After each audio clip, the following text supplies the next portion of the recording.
Good evening, COR family and friends, and welcome to our Seder table. The Seder meal is a very special meal celebrated during the Jewish holiday of Passover.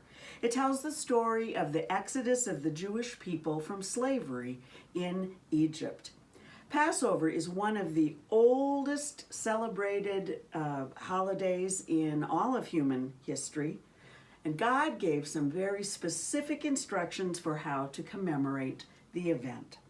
You can find those instructions in the 12th chapter of the book of Exodus in the Bible. God also told his people that the Passover should be celebrated for all time. And so we celebrate this evening. Why a Seder meal on Maundy, Thursday evening? Well, you may recall from Scripture that on the night he was betrayed, Jesus was celebrating the Passover, sharing the meal with his disciples. Christian tradition says that it was at the end of the third cup, part of the meal, where Jesus first spoke the words that we know as the words of institution. Now, for time's sake, we will be omitting a few parts of the Seder, but only the parts of the Seder which will not affect the telling of the story. So, you might be wondering why I am holding this folder. Well, not only is it for my notes, but if we were at the home of a Jewish family, each one of us would have a little booklet called a Haggadah. And the Haggadah is basically the order of this service. So this folder is serving as my Haggadah to guide you through the service. So tonight our Seder will be comprised of only the ceremonial foods which symbolize the story of Exodus. A typical Jewish family sharing a Seder meal would incorporate the symbolic food first and then move into a full feast of, wonderful foods, favorite foods, celebratory foods. My hope and my prayer is that next year, on Maundy, Thursday, 2022, we will be gathered to do the same, to share a full Seder feast together. So, I am going to begin by lighting the ceremonial candles. And it is customary for the candle to be lit by a woman, a mother, if there is a mother present at your table. And so we begin. Let me start out by showing you my Seder plate. Now, Jewish families often have a special plate that has been used at their family Seder meals for many years. They're often passed down as heirlooms. Some Seder plates are simple, like this pottery one. Others are very ornate and are made from precious metals and even contain gemstones. They're very valuable. But you know what? After a quick check on Amazon, I discovered that you can actually buy paper disposable Seder plates. So let me show this to you and what the symbols mean. You see words in Hebrew here, but they also have an English translation. And a reminder, in case you have forgotten, Hebrew is read from right to left. So, first of all, bitter herbs. That is called maror in Hebrew. And they're bitter herbs symbolizing the bitter life the Jews led while they were slaves in Egypt. Now, this bitter herb down here is actually optional. It's the horseradish that we typically use to have that bitter flavor on our plate. Then we have something called haroset. Haroset is mortar. It's to represent the mortar symbolizing the bricks and mortars that the slaves made was they were in slavery and constructing all kinds of buildings and cities and monuments for the pharaohs. A roasted bone is called maroa, and it is oftentimes a lamb shank bone, but everything I read said that a chicken bone is suitable. So we will have a chicken bone, a roasted bone. It represents the mighty arm of God, which convinced the Egyptians to free the Jewish slaves. And of course, it also represents the Paschal lamb that was used in a special sacrifice during the days of the ancient temple in Jerusalem. We have a baitza, an egg. A hard-boiled egg is a symbol of the second sacrifice on the eve of Passover. It serves as a sign of mourning over the destruction of the temple in Jerusalem, and it, as an egg, also signifies the promise of new life. We have a green vegetable, carpus, and that is typically parsley. Seder, Passover, was actually once an ancient agricultural festival as well, so it represents spring and growth and planting of crops. Then we have salt water on our table. It represents the sweat and tears of the Jews who were slaves in Egypt. Although it sits on the table and not on the Seder plate itself, it is very important, as it will be used for the dipping of food from the Seder plate. And finally, we have matzah. And it too is not on the Seder plate, but it fulfills a special role in the Seder meal. So we'll recover that until we get to that portion of our Seder meal. And then, of course, there is wine or grape juice, whichever you choose. 4 cups of wine are used throughout the Seder. Now, a cup may be considered a large sip.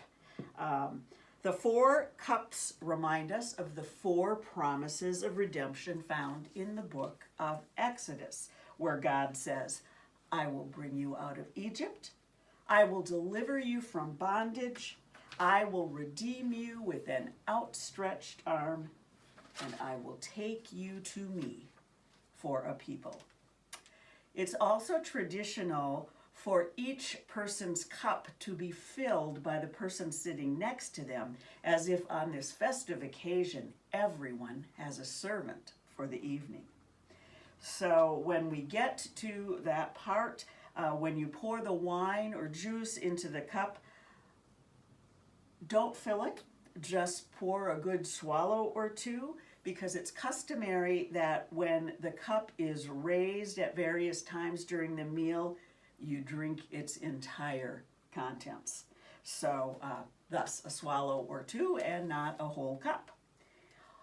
I also remind you to have a little bowl of water or a pitcher of water on your table, or provide each person with a warm, wet washcloth. Hand washing is a part of the ritual.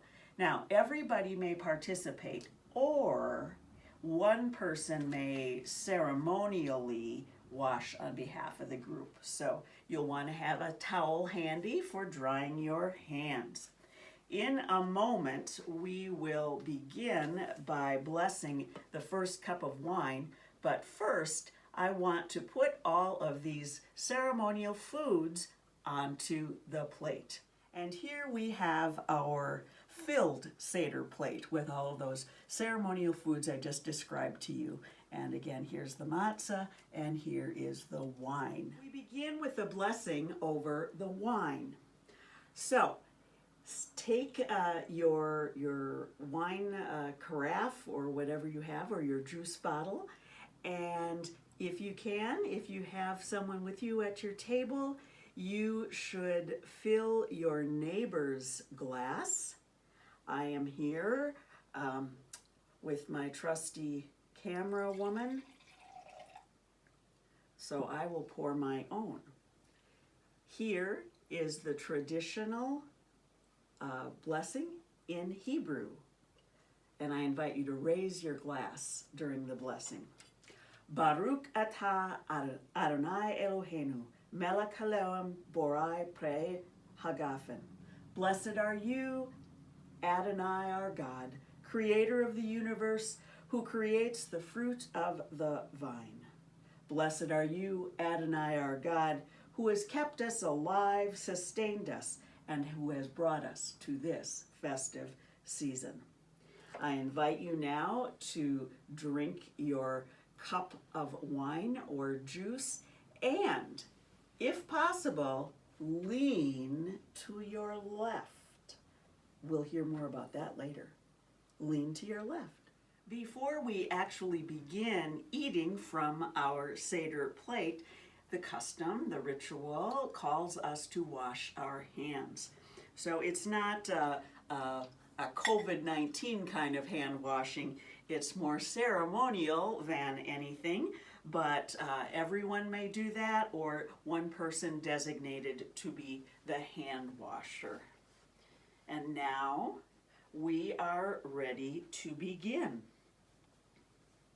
We are going to take our green vegetable, our carpus, and we pray over it. Baruch atah Adonai Eloheinu melech haolam borei pre ha'adana. Blessed are you, Adonai our God, creator of the universe, who creates the fruit of the earth. And everyone will take a bit of this.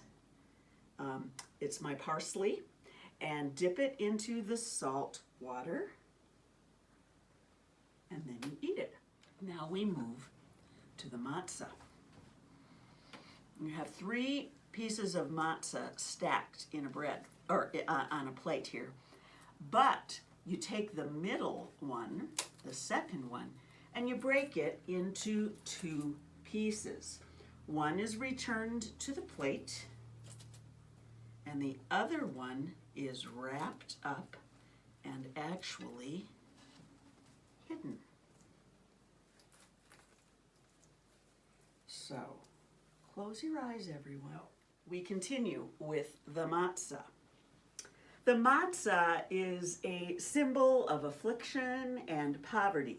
The story of the Passover reminds us about the hardship and suffering that the Jews endured in Egypt and in their escape from slavery. It reminds us of those who are in need today. So we say, whoever is hungry, come, share our food, and celebrate Passover with us. To those who are poor and oppressed, we pray for them and hope that the coming year will bring a better life for all. We set that down without eating it. And I invite you now to pour into your neighbor's glass, if you have a neighbor, or pour your own wine or juice for the second cup. But we are not going to be drinking it for a bit, but now is the time that we pour it. Now, there are 4 ceremonial questions. Actually, there's 1 ceremonial question with 4 ceremonial answers. And this question is asked typically by the youngest person at the table, oftentimes a child. And the question that is asked is, why is this night different from all other nights? And a child will answer, in 4 ways do I find this night different from all others. On all other nights, we may eat leavened bread and unleavened bread. Tonight, we may eat only unleavened bread, or matzah. On all other nights, we may eat many vegetables, but on this night, only maror, our bitter vegetable. On all other nights, we don't dip our food even once, but on this night, we dip twice. And on all other nights, we eat sitting up, but on this night, we recline. Once again, we cover the matzah. Lots of ritual here. We raise our cup in celebration. Throughout the ages we have endured, for not only has one risen against us to annihilate us, but in every generation they rise against us again to annihilate us. But Adonai, the Holy One of blessing, rescues us from their hand. We set the glass down. We don't drink from it yet. And once again, we uncover the matzah. At this point in the Seder, the story of the Passover is told. The Jews weren't always slaves in Egypt. They became slaves, and the story of how they became slaves to the pharaohs and how they were finally freed is at the center of the Passover story. It's a part of the history of all Jews. By telling the story year after year, they ensure that the story will be remembered.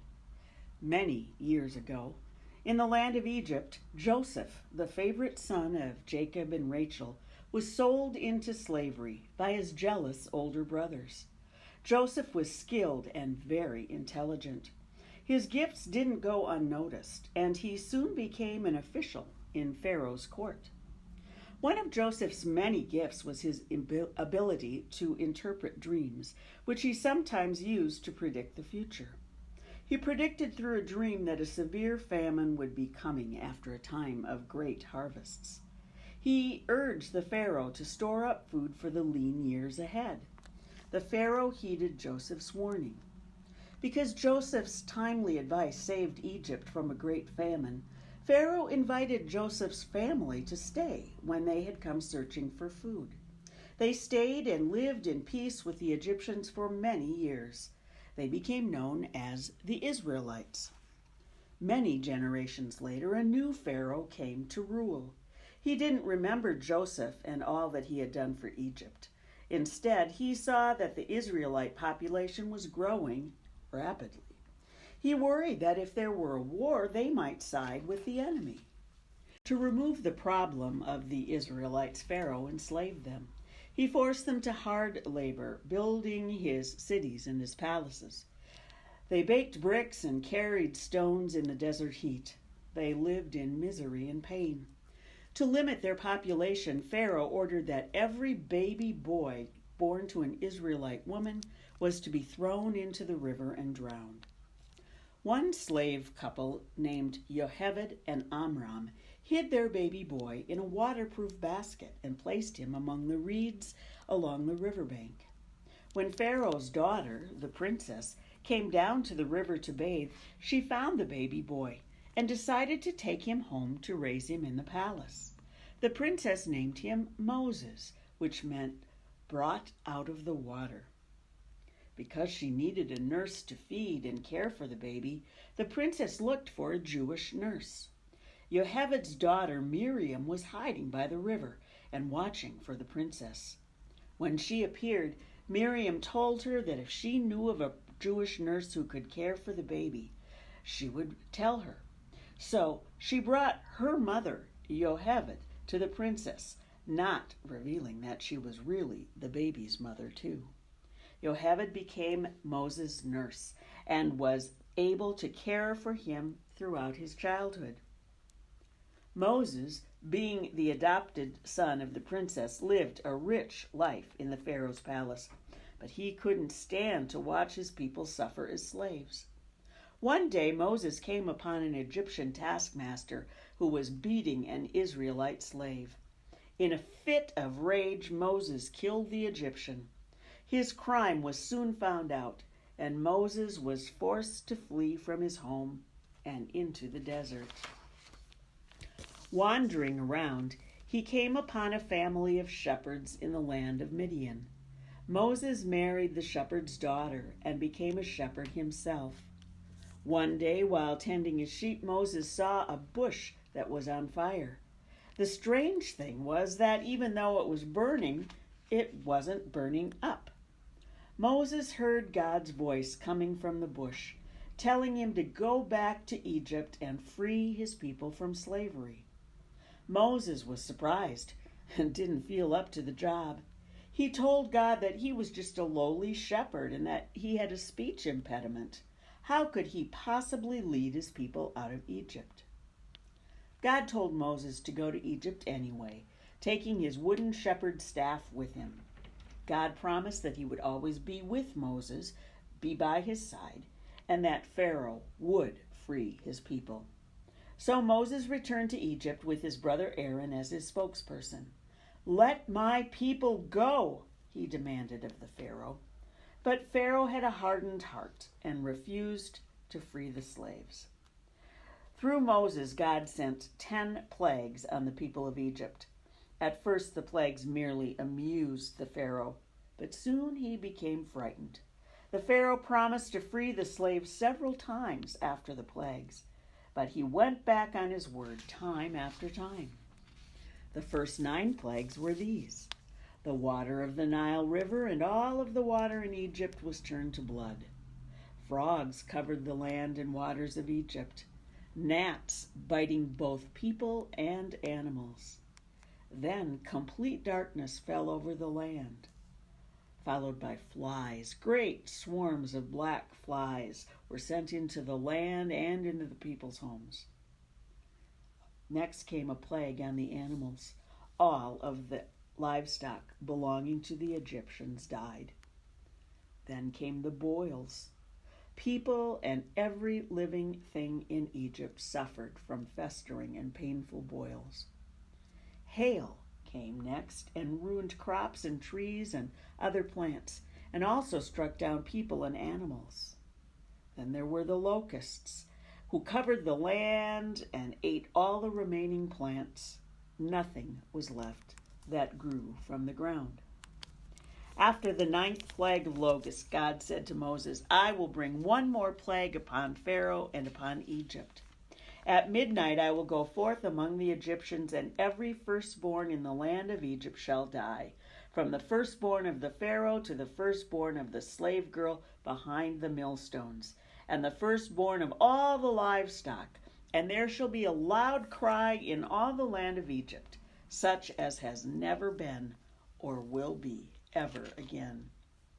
Then God instructed Moses to tell his people to take a lamb from among their flocks and sacrifice it at twilight, taking some of the lamb's blood to paint a mark on the 2 doorposts and the lintel of their homes. He also told the people to roast the lamb over a fire and eat it with unleavened bread and with bitter herbs that night. At midnight, God brought forth the 10th and most devastating plague, the killing of the firstborn. In every Egyptian household, the firstborn child suddenly took ill and died, but the plague passed over the Israelites' homes that were marked by the lamb's blood, as God had commanded the people to do. It was then that the Pharaoh finally agreed to free the Israelites. But Moses didn't trust the Pharaoh. He told the people to pack whatever they could carry, and Moses led them out of Egypt into the desert. With no time to bake their bread, the people carried their kneading bowls and their dough, wrapped in cloaks, upon their shoulders. Once out in the desert, they baked their dough on the hot rocks and made matzah. But once again, the Pharaoh changed his mind and sent his soldiers to capture the Israelites. As Pharaoh's army caught up with them at the Red Sea, God told Moses to hold up his wooden staff. Suddenly, a huge wind came up, and the Red Sea parted, allowing all the freed slaves to pass. Once all of the Israelites were safely across, Moses again held up his staff, and the waters were closed upon the Pharaoh's soldiers, killing them all. Finally, the Israelites were truly free. While we celebrate the freeing of the Israelites from slavery, God instructs us to take no pleasure in the suffering of the Egyptians. To commemorate their suffering, we will dip our little fingers into our cups of wine and place a drop around the edge of our plates as we recite the 10 plagues. We invite you to take your pinky and dip it into your cup, and we will make a dot representing blood for each of the plagues. So the first one we remember, the water of the river Nile, and all of the water in Egypt was turned to blood. The second, frogs covered the land and the waters of Egypt. Thirdly, gnats or lice infested people and animals. Next, a complete and total darkness covered the land. Then flies were sent. Great swarms were sent into the land and into people's homes. Then there was a plague on the animals. All of the livestock owned by the Egyptians died. Then came the plague of the boils. Boils broke out on every living thing in Egypt, people and animals. Then came hail. Hail ruined crops and trees and other plants, and also struck down people and animals. And locusts. Locusts covered the land and ate all the remaining plants. Nothing was left that grew from the ground. Yet even these 9 terrible plagues were not enough to persuade Pharaoh to let God's people go. And so finally the 10th plague came, the killing of the firstborn. At this point in the Seder ritual, it's a tradition for families to sing a song known as Dayenu. And Dayenu is a Hebrew word that actually means enough. It would have been enough. So a list of blessings are said aloud, saying that even if God had only done this for us, it would have been enough. Had God brought us out of Egypt and not divided the sea for us, Dayenu, it would have been enough. Had God divided the sea and not permitted us to cross dry land, Dayenu, it would have been enough.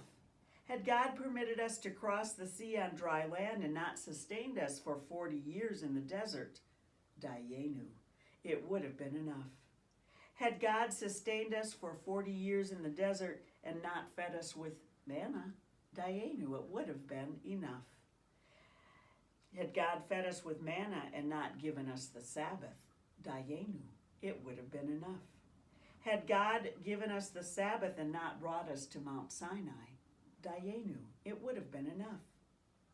Had God brought us to Mount Sinai and not given us the law, Dayenu, it would have been enough. Had God given us the law and not led us into the promised land, Dayenu, it would have been enough. Had God led us into the promised land and not sent prophets of truth, Dayenu, it would have been enough. Had God sent us prophets of truth and not made us a holy people, Dayenu, it would have been enough. Da Dayenu, da Dayenu, da Dayenu, Dayenu, Dayenu. After the Passover story is told, we join together in this blessing. We glorify and bless God for bringing us out of slavery and bondage, for granting our freedom, and for turning our sorrow into joy. We give thanks to God for helping us reach this night so that we may carry out the rituals of the Seder, eating the offerings and symbolic sacrifices, and offering praise for our redemption and freedom. I invite you to raise your glass. Baruch atah Adonai Eloheinu melech haolam porai pri hagafen. Blessed are you, Adonai our God, creator of the universe, who created the fruit of the vine. I invite you to drink your second cup. Again, lean to your left, and when it's empty, have the person next to you refill it. This is the Pesach, the roasted bone. It represents the mighty arm of God that convinced the Egyptians to free the slaves. And it also represents the Paschal lamb that was used as a special sacrifice in the days of the ancient temple of Jerusalem. And now we raise the matzah plate. Baruch atah Adonai Eloheinu melech haolam hamotze lechem men haaretz. Blessed are you, Adonai our God, creator of the universe, who brings forth bread from the earth. And now we are finally going to get to eat a little bit of the matzah. You make us holy, O God, with your commandments and your instruction of our eating of the matzah.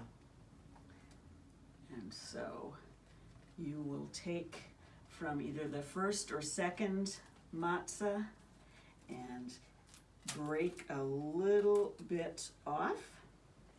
It is commanded in the Torah by God, 7 days you shall eat unleavened bread. This matzah also symbolizes the unleavened bread our ancestors ate while in the desert, and in their great haste while fleeing Egypt. Because they did not have time to allow their dough to rise, they had to bake it before it leavened and eat it in the form of hard, flat crackers. Crackers we now call matzah. So I invite you to lean to your left and take a bite of your matzah. This marar, our horseradish, symbolizes the bitter life of slavery, while heroset represents the mortar used by the slaves to build Pharaoh's city.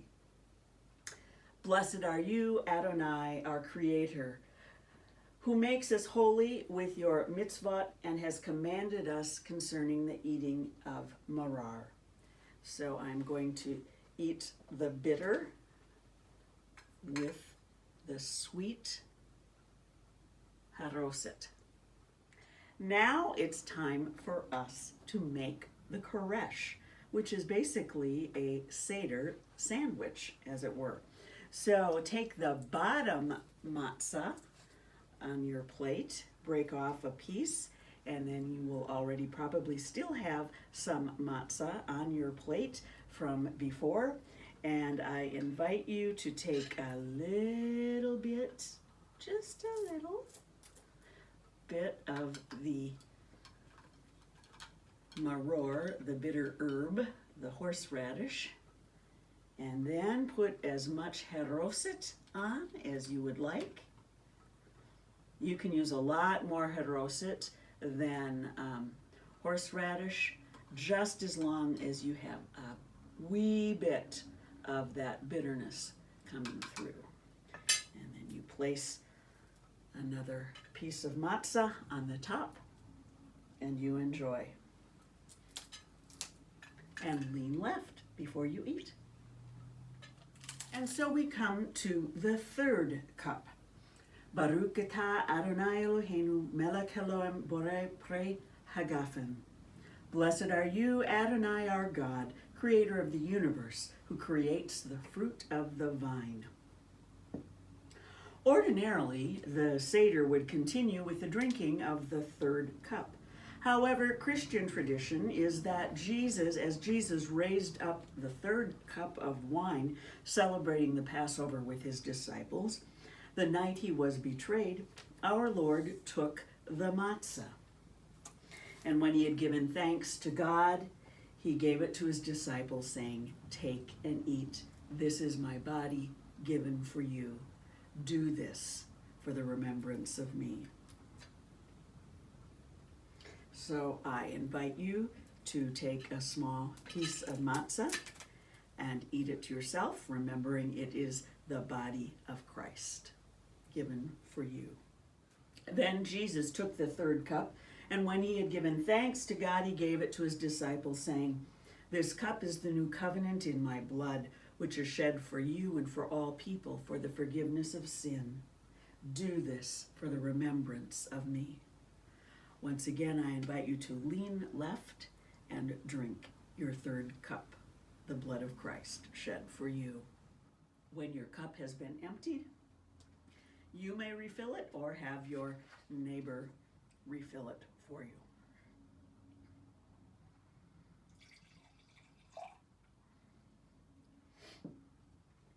Now, an extra place at the table has been set for the prophet Elijah.